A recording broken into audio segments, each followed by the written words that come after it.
जरा एक ऐसी महिला की कल्पना कीजिए जो बिल्कुल हमारे ही बीच रहती है, हमारी ही तरह इस समाज का हिस्सा दिखती है, लेकिन मानसिक और भावनात्मक स्तर पर ना वो किसी बिल्कुल अलग ही आयाम में जी रही है। मतलब लिटरली एक पैरेलल यूनिवर्स में। बिल्कुल, एक पैरेलल इमोशनल यूनिवर्स में। समाज के वो नियम जिनकी हम इतनी परवाह करते हैं ना कि किससे शादी करनी चाहिए, किस रिश्ते को क्या नाम देना चाहिए, या समाज में कैसे उठना बैठना चाहिए, ये सारी बातें उसके लिए कोई मायने नहीं रखती।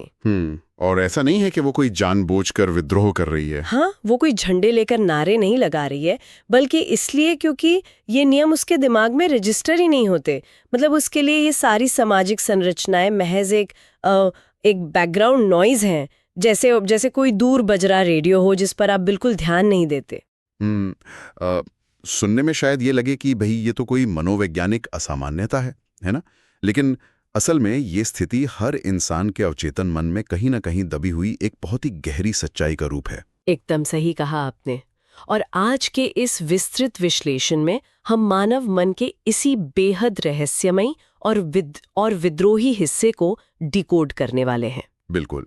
और इसके लिए हमारे पास आज बहुत ही शानदार स्रोत सामग्री है। हाँ, आज की हमारी चर्चा का आधार journal of emerging technologies and innovative research यानी JTR में प्रकाशित सिंधु कुमारी का एक बेहद दिलचस्प शोध पत्र है। और ये शोध पत्र हिंदी साहित्य के प्रसिद्ध मनोवैज्ञानिक रचनाकार जैनेंद्र कुमार की रचनाओं पर आधारित है ना? जी, हमारा मकसद है जैनेंद्र की कहानियों और उपन्यासों के जरिए स्वच्छंद प्रेम, यानी एक ऐसे प्रेम जो किसी भी तरह के सामाजिक या नैतिक बंधन को नहीं मानता, उसकी अवधारणा को समझना। और उसके पीछे काम कर रहे असली मनोविज्ञान को समझना, क्योंकि ये सिर्फ साहित्य की बात नहीं है। बिल्कुल नहीं, ये इस बात की पड़ताल है कि हमारी अपनी इच्छाएं और दुनिया के नियम हमेशा एक दूसरे से युद्ध क्यों करते रहते हैं। तो चलिए इसे समझते हैं। हाँ, और ये एक बहुत ही सटीक दिशा है चर्चा शुरू करने की, क्योंकि जैनेंद्र को अक्सर लोग सिर्फ एक कहानीकार मान लेते हैं, लेकिन उन्हें मानव मन के एक बहुत ही कुशल सर्जन के रूप में देखा जाना चाहिए। एक मनोवैज्ञानिक सर्जन, राइट? बिल्कुल। शोधपत्र इस बात पर बहुत जोर देता है कि जैनेंद्र के लिए जीवन का केंद्र सत्ता, पैसा या समाज सुधार बिल्कुल नहीं था। उनके लिए इंसान के मानसिक जगत का सबसे बड़ा सच है उसकी इच्छाएं और उसका प्रेम। वो इंसान के अंदर की सच्चाई को बाहर लाना चाहते थे। हाँ, और उन्होंने अपनी रचनाओं में एक बहुत ही गहरे दर्शन को सामने रखा है, जिसे वे अनंत अव्यक्त कहते हैं। एक मिनट, मुझे यहाँ थोड़ा रुकना होगा। ये अनंत अव्यक्त मतलब इन्फिनाइट अनएक्सप्रेस्ड, ये सुनने में ना बहुत ही भारी भरकम दार्शनिक शब्द लगता है। थोड़ा भारी तो है। तो अगर हम इसे रोजमर्रा की भाषा में समझना चाहें तो इसका असल में क्या मतलब है? अगर इसे बहुत ही आसान शब्दों में कहें तो ये वो सब कुछ है जो हमारे मन के भीतर अथाह समंदर की तरह भरा पड़ा है, लेकिन जिसे हम कभी शब्दों में या अपने व्यवहार में पूरी तरह बाहर नहीं ला पाते। मतलब हमारी वो इच्छाएं और कल्पनाएं जो हम दबा कर रखते हैं। एकदम सही। वो भावनाएं जो समाज के डर से या खुद हमारे अपने डर से हमारे भीतर ही घुटती रहती हैं। जैनेंद्र का मानना था कि इंसान के भीतर मैल भी है और एक बहुत ही उजली सफेदी भी है। और ये दोनों एक साथ मौजूद है ना? बिल्कुल, दोनों एक साथ हैं। और उनके विचार में जीवन का सबसे बड़ा काम यह है कि हम अपने इस अनंत अव्यक्त को स्वीकार करें, उसे धीरे धीरे बाहर निकालें और खुद को अंदर से खाली या रिक्त करते जाएं। वाह, खुद को रिक्त करते जाना, ये बहुत ही गहरी बात है ना? और दिलचस्प बात यह है कि जैनेंद्र ने इस गहरी मनोवैज्ञानिक प्रक्रिया को समझाने के लिए मुख्य रूप से नारी प्रेम और महिला पात्रों को अपना माध्यम बनाया। हाँ, मैंने भी स्रोत सामग्री में ये पढ़ा। शोध में ये बात बहुत प्रमुखता से उभर कर आती है कि चाहे उनकी शुरुआती कहानियां हों जैसे एक रात या नीलम देश की राजकन्या, या फिर उनके बाद के बड़े उपन्यास। बिल्कुल, कट्टों, कल्याणी और सुनीता जैसी उनकी जो महिला पात्र हैं वो एक बहुत ही अलग तरह की मानसिक दुनिया में जीती हैं। मतलब उनके लिए समाज कोई सहज या स्वाभाविक सच्चाई है ही नहीं। उनकी असली वास्तविकता तब ट्रिगर होती है जब उनके जीवन में कोई प्रेमी या मित्र आता है। लेकिन यहाँ मुझे एक बहुत बड़ी उलझन हो रही है। कैसी उलझन? देखिए, ये महिला पात्र ना अक्सर अपने पति की जगह एक प्रेमी को प्राथमिकता देती हैं, विशेष रूप से एक ऐसे प्रेमी को जो शायद उन्हें कभी मिल ही नहीं सकता। हाँ, ये पैटर्न उनकी कहानियों में बहुत आम है। और अगर वे विवाहित हैं भी तो उनका मन विवाह संस्था के प्रति पूरी तरह समर्पित नहीं होता। तो क्या ये सब सिर्फ स्वच्छंद प्रेम के नाम पर बेवफाई या इनफिडेलिटी को एक बौद्धिक जामा पहनाने की कोशिश नहीं है? ये सवाल अक्सर उठता है। मतलब क्या ये महिला पात्र जरूरत से ज्यादा नाटकीय या एक तरह की अतिरंजना नहीं लगती? देखिए, ये एक बहुत ही वाजिब सवाल है और सतह से देखने पर अक्सर लोग यही निष्कर्ष निकालते हैं कि भाई ये तो महज बेवफाई की वकालत है। तो फिर असलियत क्या है? असलियत समझने के लिए हमें मनोविज्ञान के नजरिए से गहराई में जाना होगा। जैनेंद्र किसी सामाजिक संस्था जैसे कि विवाह को तोड़ने या बचाने की बात ही नहीं कर रहे हैं। अच्छा, तो वो क्या दिखा रहे हैं? वे ये दिखा रहे हैं कि जब मन पर अवचेतन की वो मूल प्राकृतिक भावनाएं हावी होती है ना, जिन्हें कोई सामाजिक प्रशिक्षण नहीं मिला है, हाँ। तो वो कैसे बर्ताव करती हैं। मतलब वो भावनाएं जो कंडीशन्ड नहीं है। एकदम। अब महिला पात्रों के लिए पति एक सामाजिक ढांचे का हिस्सा है, एक ड्यूटी है, लेकिन जो प्रेमी है वो उनके उस अनंत अव्यक्त से जुड़ता है। मुझे समझ आ रहा है। ये जानबूझकर किया गया विद्रोह नहीं है। ये उनकी सच्ची मनोवैज्ञानिक स्थिति है, जहां समाज के नियम उनके अवचेतन की तीव्र इच्छाओं के सामने बिल्कुल बौने हो जाते हैं। यानी आप ये कह रहे हैं कि ये कोई सोची समझी साजिश नहीं है, बल्कि ये इंसान के मन की वो प्राकृतिक अवस्था है जो किसी ढांचे में, किसी बॉक्स में फिट ही नहीं होना जानती। बिल्कुल, वो बस बहना जानती है। तो चलिए सिद्धांत को थोड़ा जमीन पर उतारते हैं, क्योंकि जब हम इसे रोजमर्रा की छोटी छोटी घटनाओं में देखते हैं ना, तो बात सच में बहुत दिलचस्प हो जाती है। हाँ, उदाहरणों से चीजें बहुत साफ हो जाती हैं। शोध पत्र में जैनेंद्र के उपन्यास परख का जिक्र है, जो इस स्वच्छंद प्रेम के शुरुआती और सबसे मासूम रूप को दिखाता है। जी, कट्टो का किरदार। हाँ, इसमें कट्टो नाम की एक मुख्य पात्र है जो एक युवा विधवा है। और उसका प्रेमी सत्यधन एक ऐसा युवक है जो आदर्शों की बातें तो बहुत करता है, लेकिन अंदर से थोड़ा कमजोर है। परख का उदाहरण इस पूरी चर्चा का कह सकते हैं कि एक बहुत ही महत्वपूर्ण हिस्सा है। हाँ, जैनेंद्र यहाँ दिखाते हैं कि कैसे प्रेम हमेशा किसी बड़े ड्रामे या क्रांति से शुरू नहीं होता। बिल्कुल नहीं। वो बहुत ही छोटी रोजमर्रा की चीजों में एक अस्फुट और रहस्यमयी तरीके से जन्म लेता है। और वो इंग्लिश रीडर की किताब छिपाने वाला जो दृश्य है ना, वो मुझे किसी बहुत ही बेहतरीन लेकिन थोड़ी अजीब रोम कॉम जैसा लगा। वो बहुत ही प्यारा दृश्य है। कट्टो अपनी किताब में लिखती है, हमारी कट्टो पढ़ती है, लोग कहते हैं वो विधवा है, हम कहते हैं वो कट्टो है और दुनिया भर से अच्छी है।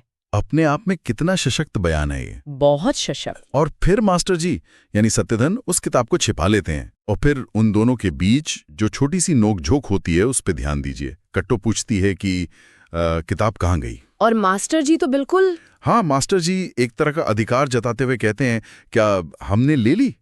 कट्टो चिढ़कर जवाब देती है कि अगर किताब मिली तो वो उसे फाड़ देगी। और इस पूरी बहस का अंत कैसे होता है? मास्टर जी को हाथ जोड़ने पड़ते हैं। बिल्कुल, और कट्टो कहती है अच्छा जोड़ो हाथ, और ये कहकर वो मास्टर जी के जुड़े हुए हाथों को पकड़ लेती है। मुझे इसी दृश्य पर बात करनी थी। इस पूरी बातचीत में ना एक जबरदस्त पावर डायनामिक काम कर रहा है। एकदम सही पकड़ा आपने। मतलब कट्टो जो समाज की नजर में एक कमजोर युवा विधवा होनी चाहिए, वो मास्टर जी से हाथ जुड़वा रही है। उसमें एक अजीब सा अधिकार है और उसका आत्मविश्वास भी देखने लायक है। हाँ, और सबसे हैरानी की बात जो मुझे इस शोध में लगी वो ये है कि कट्टो कोई पारंपरिक रूप से बहुत सुंदर लड़की नहीं है। बिल्कुल, जैनेंद्र ने उसे वैसे घड़ा ही नहीं है। जैनेंद्र ने स्पष्ट रूप से लिखा है कि उसका रंग सांवला है, और अगर आप उसके चेहरे को ध्यान से देखें तो उसके हर एक नैन नक्श में 10 दोष निकाले जा सकते हैं। फिर भी उसमें गजब का आत्मविश्वास है। ऐसा क्यों है? क्योंकि जैनेंद्र यहाँ सुंदरता की एक बिल्कुल नई मनोवैज्ञानिक परिभाषा गढ़ रहे हैं। कैसी परिभाषा? वे अपनी नायिका को उन पारंपरिक ब्यूटी स्टैंडर्ड से पूरी तरह आजाद कर देते हैं, जहां गोरा रंग या तीखे नैन नक्शी आकर्षण का केंद्र होते हैं। कट्टू को अपनी शारीरिक असुंदरता की रत्ती भर भी परवाह नहीं है। मतलब उसे कोई इनसिक्योरिटी नहीं है? बिल्कुल नहीं। उसका आकर्षण उसके चेहरे की बनावट में नहीं, बल्कि उसकी जीवन ऊर्जा में है। जैनेंद्र वर्णन करते हैं कि उसकी आंखों में एक अजीब सा कुतूहल है, एक उत्सुकता है, एक हरियाली है। हरियाली? क्या सुंदर शब्द है। जी, उन आंखों में एक साथ निमंत्रण भी है और चेतावनी भी। ये बहुत ही शक्तिशाली वर्णन है। ऐसा लगता है जैसे उसका पूरा का पूरा जो स्त्रीत्व है, उसकी जो फेमिनिन एनर्जी है, वो किसी शारीरिक सुंदरता में न होकर उसकी आंखों की उस रहस्यमयता में छन कर आ गई है। बिल्कुल, एक ऐसी ऊर्जा जो सीधे अवचेतन से बात करती है। हाँ, ये वो आकर्षण है जिसे आप किसी पैमाने पर नाप नहीं सकते। ये बस अवचेतन को सीधे तौर पर खींचता है। सही कहा। ये परख में स्वच्छंद प्रेम का पहला चरण है, जहाँ एक मासूमियत है, कुतूहल है और एक अलहड़ आत्मविश्वास है। लेकिन ये मासूमियत हमेशा तो टिकती नहीं है। नहीं, मानव मनोविज्ञान का एक नियम है कि कुतूहल और मासूमियत की स्थिति हमेशा एक जैसी नहीं रहती। जब मन की ये स्वच्छंदता और आगे बढ़ती है तो ये मासूमियत एक गहरी तड़फ और घुटन में बदल जाती है। और ये घुटन हमें जैनेंद्र के एक और उपन्यास त्यागपत्र की नायिका मृणाल के चरित्र में बहुत साफ दिखाई देती है। मुझे लगता है यहाँ से कहानी में एक बहुत ही डार्क और इंटेंस मोड़ आता है। मृणाल का चरित्र बहुत ही जटिल है। बहुत ज्यादा। मृणाल की स्थिति परख के कट्टों से बिल्कुल अलग है। वो घंटों तक अकेली छत पर बैठती है, उड़ती हुई चीलों और पतंगों को निहारती रहती है। वो बस उस शून्य आकाश को देखती है। छत पर अकेले बैठना और शून्य आकाश को देखना, ये कोई साधारण आदत नहीं है। तो इसके पीछे का मनोविज्ञान क्या है? मनोवैज्ञानिक रूप से यह एक ऐसे मन का संकेत है जो जमीन की हकीकतों और दीवारों से ऊब चुका है।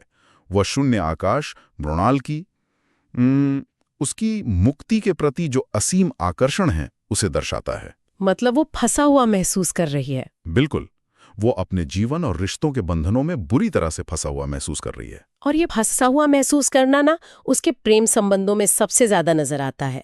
शोध में बताया गया है कि उसका एक प्रेमी है, एक डॉक्टर, जिससे वो अपनी सहेली शीला के घर मिली थी। जी, डॉक्टर का जिक्र आता है।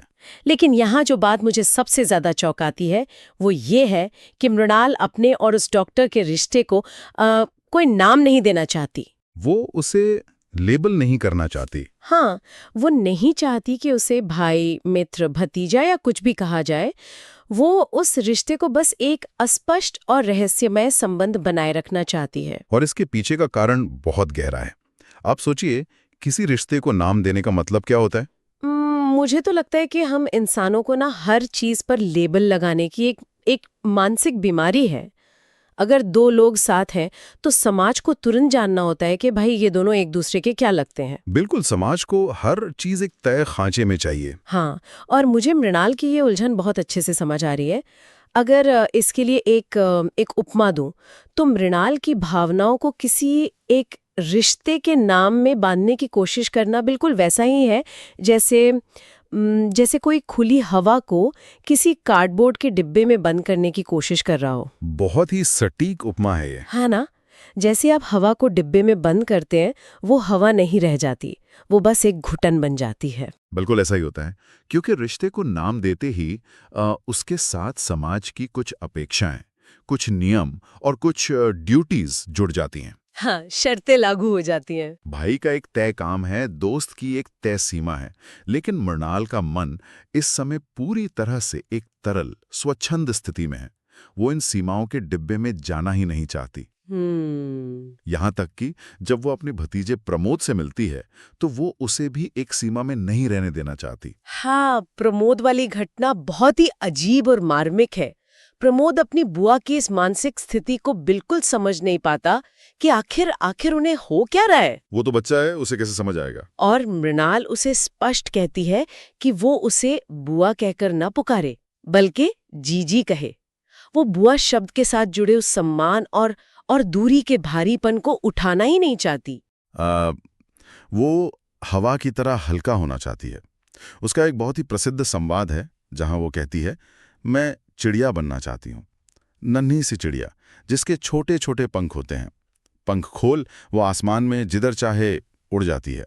वाह! यहाँ जैनेंद्र बहुत ही सूक्ष्मता से प्रकृति का उपयोग कर रहे हैं। आसमान, चिड़िया, खुली हवा, ये सब मानव मन के उन प्रवृत्तियों के प्रतीक हैं जो पूरी तरह से स्वतंत्र हैं। और शोध पत्र में एक जगह ये भी कहा गया है कि प्रकृति पूरी तरह से नग्न है, वो सशील है, यानी उसमें कुछ भी छिपा हुआ या बनावटी नहीं है, वो एकदम पारदर्शी है। जी। तो क्या मृणाल का ये चिड़िया बनने का सपना असल में अपने मन के हर आवरण को हटाकर पूरी तरह से पारदर्शी हो जाने की तड़प है। बहुत ही सटीक विश्लेषण किया आपने। इंसान जितना प्रकृति के करीब जाएगा, वो मानसिक रूप से उतना ही मुक्त और पारदर्शी होगा। बिल्कुल। और इसी पारदर्शी होने की तड़प में मृणाल अचानक एक दिन बिना कोई भूमिका बांधे प्रमोद को गले लगा लेती है, अपना मुंह उसकी छाती में छुपा लेती है और कहती है, प्रमोद मैं तुझे प्यार करती हूँ। ये बहुत ही इंटेंस सीन है ना?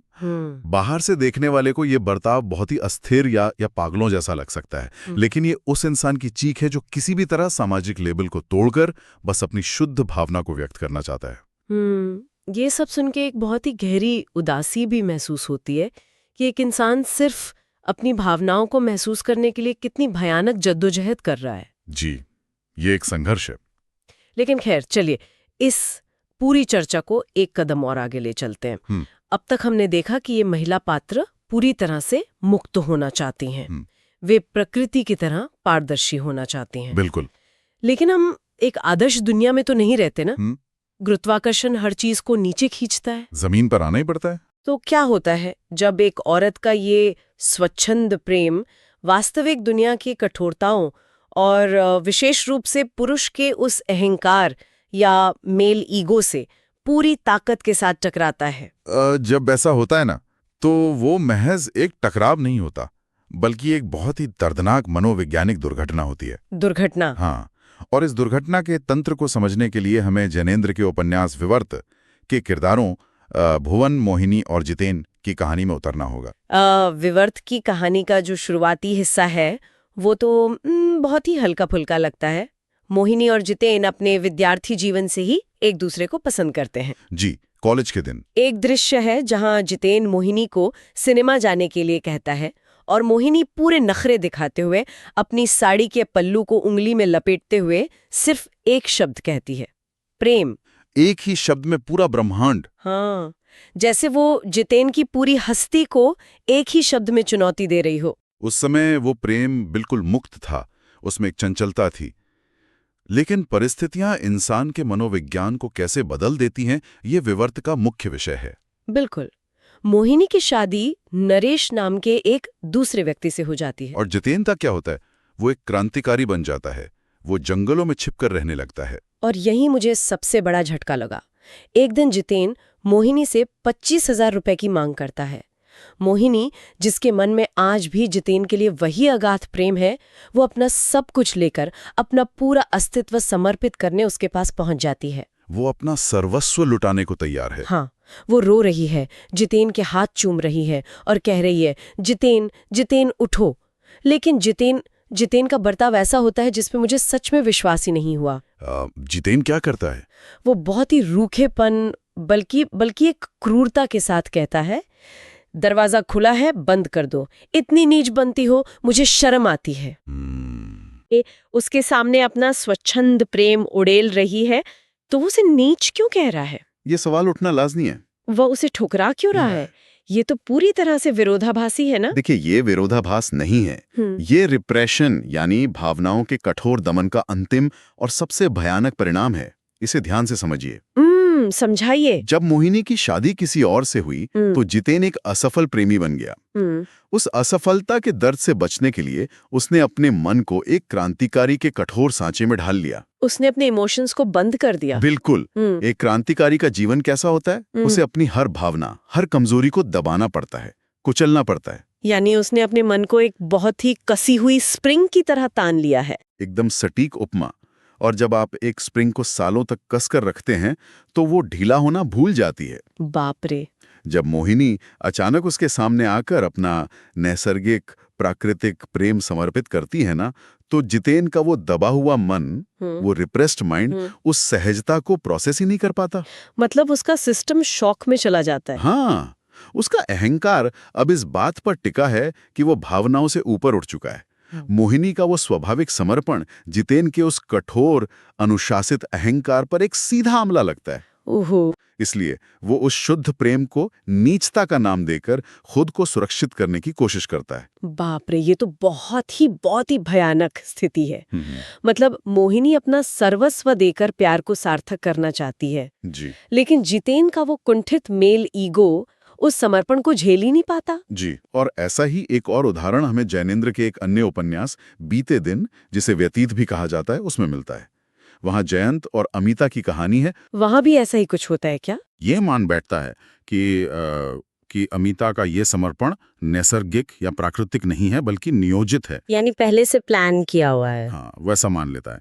यहाँ आकर हम देखते हैं कि कैसे स्वच्छंद प्यार अंततः पुरुष के अहम की विकृति या कह लें परवर्जन ऑफ ईगो का शिकार होकर दम तोड़ देता है। ये विश्लेषण इंसानी दिमाग की इतनी परतें खोल देता है कि थोड़ी देर के लिए इंसान सुन रह जाए। सच में बिल्कुल, ये बहुत गहरी बातें हैं। अगर हम आज के इस पूरे विश्लेषण को समेटें तो ये बात शीशे की तरह साफ हो जाती है कि जैनेंद्र के इन उपन्यासों ने हमें क्या दिया है। ये सिर्फ लड़का लड़की के मिलने या बिछड़ने की कहानियां नहीं है। बिल्कुल नहीं। ये तो मानव मन की गहराइयों, उसकी आज़ादी की तड़प और समाज व हमारे अपने व्यक्तिगत अहंकार के बीच जो रोज एक अदृश्य युद्ध चलता है ना, जी, उसका एक बहुत ही स्पष्ट और निर्मम एक्सरे है। सही कहा। ये स्रोत सामग्री हमारे लिए एक आईने की तरह है। ये हमें ये सोचने पर मजबूर करती है कि मानव भावनाएं, विशेषकर प्रेम और पूर्ण रूप से आजाद होने की चाह, कभी भी ब्लैक एंड व्हाइट या सरल नहीं होती। बहुत ही कॉम्प्लेक्स होती हैं। जी, इंसान का मन एक भूल भुलैया है, और ये समझना कि हम या हमारे आसपास के लोग किसी खास तरीके से क्यों बर्ताव कर रहे हैं, इसके लिए हमें सतह से बहुत नीचे उतरना पड़ता है। और इसी गहराई से बाहर आते हुए ना, मेरे मन में एक बहुत ही प्रासंगिक विचार आ रहा है, जो इन दशकों पुरानी कहानियों को सीधे आज के हमारे मॉडर्न युग से जोड़ता है। अच्छा, वो क्या है? एक भावना को समझने के लिए, एक रिश्ते को बिना नाम दिए जीने के लिए और अपने उस अनंत अव्यक्त को महसूस करने के लिए कितनी भयानक मानसिक जद्दोजहद से गुजर रहे थे। हाँ, वो तिल तिल कर संघर्ष कर रहे थे। अब इसकी तुलना आज की दुनिया से कीजिए। आज हमारे पास डेटिंग एप्स हैं। हाँ, एक बिल्कुल ही अलग दुनिया, स्वाइप कल्चर। बिल्कुल। आज जहां हम किसी भी इंसान को बस एक स्क्रीन पर देखते हैं, तुरंत एक राइट स्वाइप या लेफ्ट स्वाइप करते हैं और बात शुरू होने से पहले ही रिश्ते को एक लेबल दे देते हैं। कि ये कैजुअल है या सीरियस है। हाँ, कि ये कैजुअल है या सीरियस है या बस टाइम पास है। तो सवाल ये उठता है कि क्या हर चीज को इतना आसान, इतना सुविधाजनक और इतना लेबल बनाकर क्या हमने प्यार के उस अनंत अव्यक्त रहस्य को, उस गहराई को हमेशा के लिए खत्म कर दिया है? ये तो बहुत ही गहरा सवाल है। क्या इतनी सुविधा ने हमारी आत्मा को उथला कर दिया है? ये एक ऐसा सवाल है जो मुझे लगता है हम सबको अपने आप से पूछना चाहिए। सोचने वाली बात है ना? वाकई, ये अपने भीतर झांकने का एक बहुत ही दिलचस्प नजरिया है। शायद तकनीक ने हमें आसानियां तो दी हैं, लेकिन वो गहराई छीन ली है। बिल्कुल। और इसी विचार के साथ हम आज की इस गहरी चर्चा को यहीं विराम देते हैं। अपने मन के अनंत अव्यक्त को थोड़ा समझने की कोशिश कीजिए। क्या पता आप खुद से ही पहली बार मिलें।